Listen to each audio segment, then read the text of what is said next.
नमस्कार मेरे प्यारे दोस्तों, आप सभी का मेरे चैनल में फिर से स्वागत है। आज की कहानी का टाइटल है मैं ही गरीब क्यों। दोस्तों, यह भगवान गौतम बुद्ध की एक प्रेरक कहानी है। आजकल के दौर में अधिकतर लोगों को अपने जीवन से असंतुष्ट हैं। उन्हें लगता है कि मैं ही गरीब क्यों, मैं ही दूसरों से कमज़ोर क्यों हूँ। उन्हें अपने आप में दूसरों के मुकाबले कमी लगती है।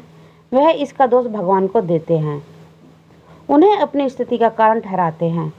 इस कहानी में आपको इस प्रश्न का संपूर्ण उत्तर मिल जाएगा और आप अपने जीवन से संतुष्ट भी महसूस करेंगे।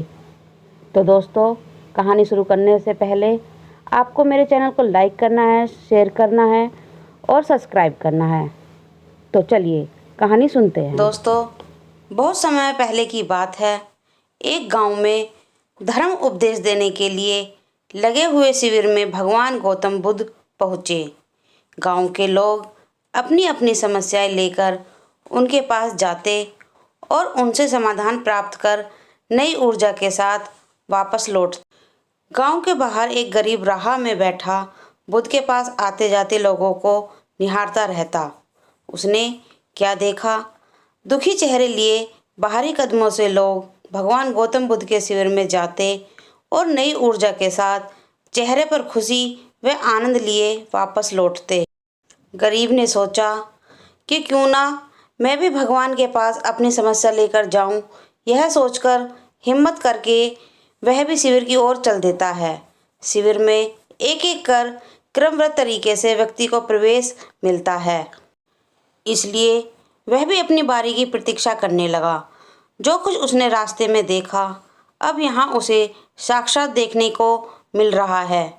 लोग एक एक कर अपनी समस्याएं बता रहे थे। भगवान गौतम बुद्ध चुपचाप शांति से सबकी समस्या सुनते और जवाब देते। उसकी भी बारी आई। उसने भगवान गौतम बुद्ध को प्रणाम किया और बोला, भगवान, मैं ही गरीब क्यों। भगवान गौतम बुद्ध मुस्कुराए और बोले, तुमने कभी किसी को दिया ही नहीं, इसलिए गरीब हो। इस पर वह आश्चर्य से वह भगवान गौतम बुद्ध का मुंह ताकने लगा और बोला, भगवान, मेरे पास कुछ देने के लिए है ही नहीं। बड़ी मुश्किल से गुजारा हो पाता है और कभी कभी तो भूखे ही सोना पड़ता है। इतना गरीब हूँ। भगवान गौतम बुद्ध शांत भाव से बोले, तुम्हारे पास एक चेहरा है, किसी को भी मुस्कुराहट दे सकते हो। तुम्हारे पास मुंह है, किसी को भी प्रशंसा भरे कुछ शब्द दे सकते हो। जो हाथ तुम्हारे पास हैं, किसी की भी मदद कर सकते हो।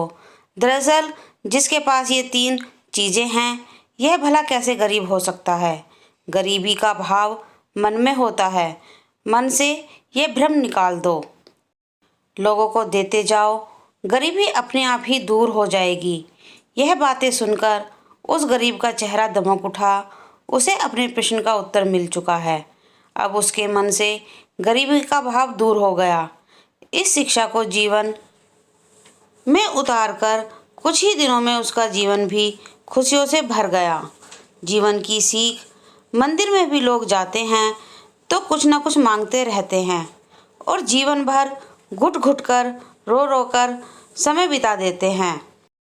वह ईश्वर की कृपा को कभी कम समझे ही नहीं, जीवन की महत्वता को कभी जाने ही नहीं। इस पर कबीरदास जी ने बहुत ही बेहतरीन दोहे कहे हैं। आइए पढ़ते हैं और समझते हैं। सबके पल्ले लाल हैं, सभी साहूकार, गांठ खोल परखा नहीं, या विधि रहा कंगाल। यानी सभी के पास ज्ञान है, जो कि ईश्वर की अनमोल देन है, जिसे हम कभी जानने समझने की कोशिश ही नहीं करते। इसलिए हम सुख का आनंद नहीं ले पाते। मित्रों, मनुष्य जीवन एक अनमोल अवसर है और विधाता की असीम कृपा का तोहफा है।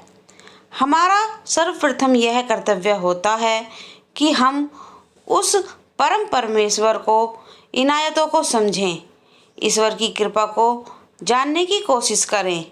और इसका सबसे आसान तरीका है खुद को समझना। हमारा अस्तित्व क्या है, हमारा लक्ष्य क्या है, हमारे क्या कर्म हैं। अच्छे कार्य आदि उपरोक्त सभी बातों को पढ़कर आज हम यह पूर्णतः समझ चुके हैं कि हमारे पास ईश्वर की दी हुई वो अनमोल तोहफे हैं जिससे आज मानव नई नई उपलब्धियों को पा रहा है, असीम ऊंचाइयों को छू रहा है।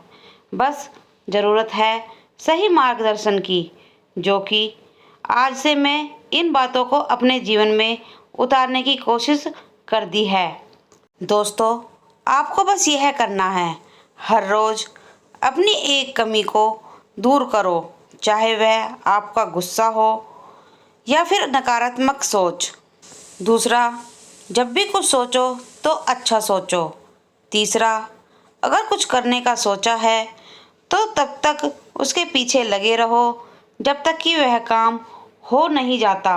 दोस्तों, मेरी ये कहानी यहीं समाप्त होती है। अगर आपको मेरी ये कहानी अच्छी लगे तो बेल आइकन को दबाएं, जिससे कि मेरी नई कहानी आने वाली आपको नोटिफिकेशन उसका मिलता रहे।